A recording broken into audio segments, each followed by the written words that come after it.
And these things are there. You do meet people who actually still follow these things, believe in these things.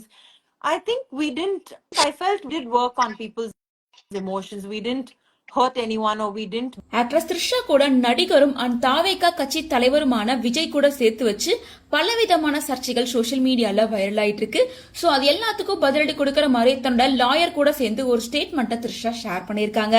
அதுல அவங்க சொல்லிருக்க விஷயங்கள் தான் இப்போ social மீடியால வைரல் ஆயிட்டு இருக்கு.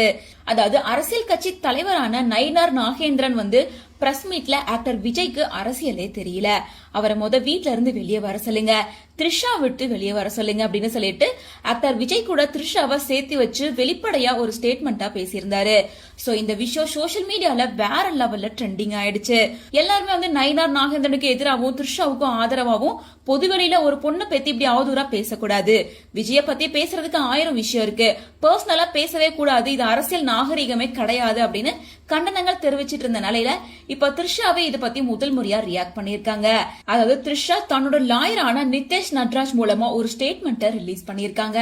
அது எல்லாமே அவங்களோட பாயிண்ட் ஆஃப் வியூ அப்படின்ற மாதிரி தான் மென்ஷன் பண்ணிருக்காங்க.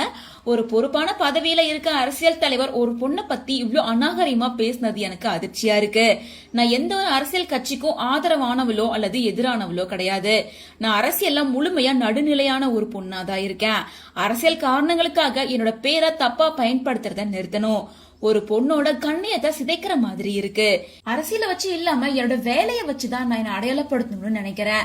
எல்லாத்தையும் விட முக்கியமா ஒருத்தரோட தனிப்பட்ட வாழ்க்கைய பொதுவெளியில பேசவே கூடாது. பதவியில இருக்கவங்க பொறுப்போடையும் நிதானத்தோடையும் பேசணும்னு நான் எதிர்பார்க்கிறேன். இது போன்ற அவதூறான பேச்சுக்கள் தொடர்ந்தா கண்டிப்பா சட்ட ரீதியான கடுமையான நடவடிக்கை எடுப்பேன் அப்படின்னு சொல்லிட்டு ஒரு வார்னிங் மாதிரி இந்த ஸ்டேட்மெண்ட்டை ரிலீஸ் பண்ணிருக்காங்க.